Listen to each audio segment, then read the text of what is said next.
Hi guys, and welcome back to From the Grave. Just want to say a big thank you to everyone who watched our episode last night on the Zodiac Killer and commented their own theories. Some of them were really interesting. And all you who are new, welcome! Stick around and learn some crazy stories and conspiracy theories that we've dug up from the grave. In today's episode, we'll be talking about the unsolved mystery of the Axeman of New Orleans. Our story begins August of 1918 in New Orleans, where the city became paralysed by fear when a mysterious killer began murdering Italian shop owners and their families. The New Orleans Superintendent of Police, Frank Mooney, suspected that the murder was a murderous degenerate who gloats over blood. He used vicious and often brutal methods in order to kill his victims. One case would be Joseph and Catherine Maggio.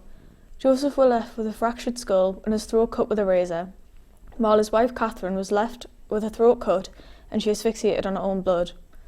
The Italian immigrant community was panic-stricken. The men would stay up all night in order to protect their families from this mysterious killer. The Axeman struck houses from 1917 and March 1919. The killer then crossed the Mississippi River into the neighbouring village of Gretna. On the night of March the 9th, the killer assaulted Charlie and Rosie Cotter-Milliger, injuring both of them and sadly killing the 2-year-old daughter. Mooney believed that it was the work of Cotter-Milliger's neighbours, Orlando Giordano and his 17-year-old son Frank. The trouble was that no evidence implicated the Giordanos. Officials handled this inconvenience by lecturing the injured Cotter-Milligers as they lay in Charity Hospital, asking repeatedly, "Who hit you? Was it the Giordanos? Frank did it, didn't he?" According to the doctor who treated her, Rosie always said that she didn't know who had attacked her. When she was well enough to be released, Mario immediately arrested Rosie as a maternal witness and incarcerated her in the Gretna jail. Rosie was only released when she signed an affidavit, which is a form of written statement that an individual does that is sworn to be true, that implicated the neighbours. When Orlando and Frank went on trial for their lives, the only evidence against them was Rosie's identification, an identification that even her own physician thought was unbelievable. Yet, after a trial of less than a week, they were both convicted of murder. 69-year-old Orlando was sentenced to life imprisonment. Frank was to be hanged. Despite Rosie's retraction, the prosecution didn't immediately give up. Rosie was still threatened with perjury charges if she didn't stick to her original story, but finally, in December of 1920, Orlando and Frank walked free.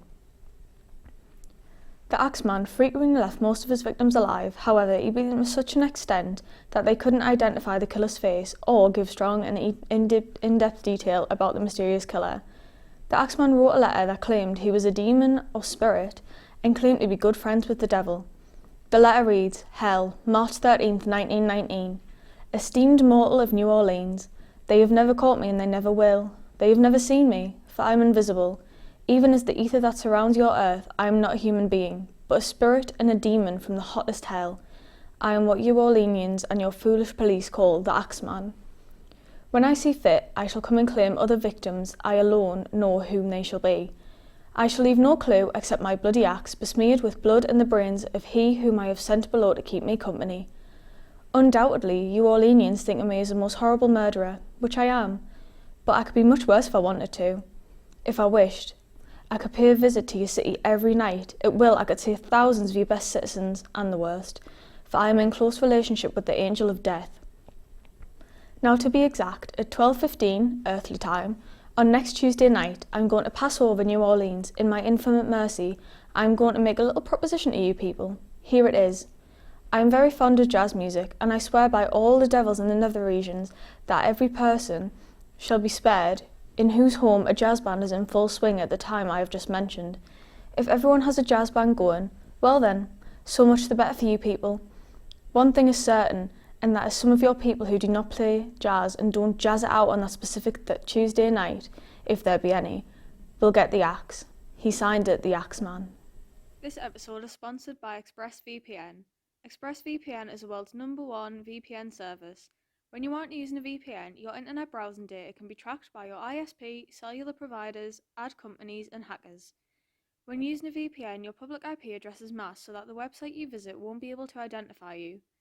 VPNs also encrypt your internet data, preventing others from taking your information through the network. Have you ever been on Netflix and wanted to watch a show that they don't have in your country? Well, with ExpressVPN you can change where in the world you are and watch whatever you want on Netflix.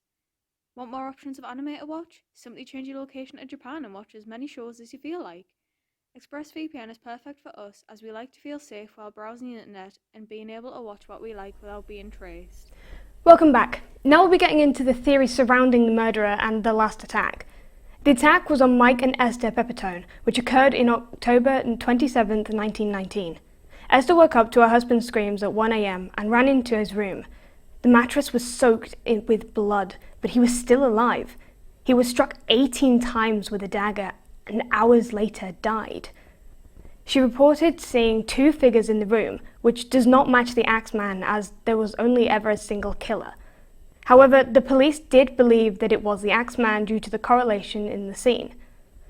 Despite this, there was a speculation that this was a mafia killing as a result of a long-lasting feud, which began when Mike's father had killed a man in 1910.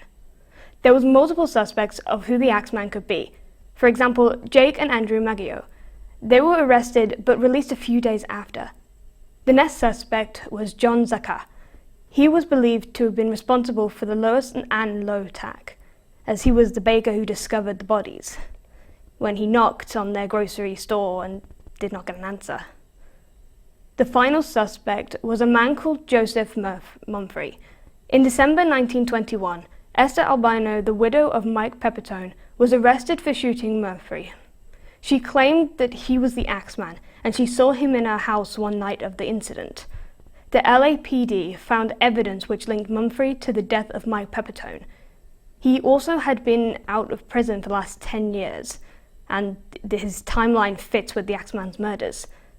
Another crazy plot twist which occurred next was that Esther's new husband Angelo was a businessman, and he had been involved with a man who went by many names, one of those being Joseph Mumphrey. And on the anniversary of Mike Pepitone's death, Angelo went missing and was never seen again. On December 5th, 1921, Mumphrey broke into Angelo and Esther's house and demanded that he give her $500 worth of jewelry, or he would kill her in the same way he did her husband. This is when Esther shot him with a revolver, and he died. After an investigation, the police found that Mumphrey was involved with a blackmailing gang who targeted Indian families, who coincidentally were also the victims of the Axeman's attack. There was not enough evidence to say that he was the Axeman. However, there were multiple pieces of evidence which made a lot of people believe that he was in fact the Axeman of New Orleans. Thank you all for tuning in this week's episode of From the Grave, and don't forget to tune in next week. We'll be covering the unsolved mystery and disappearance of Cynthia Anderson. Before you leave, it would mean the world to us if you like, subscribe and comment. Don't forget to hit that notification bell.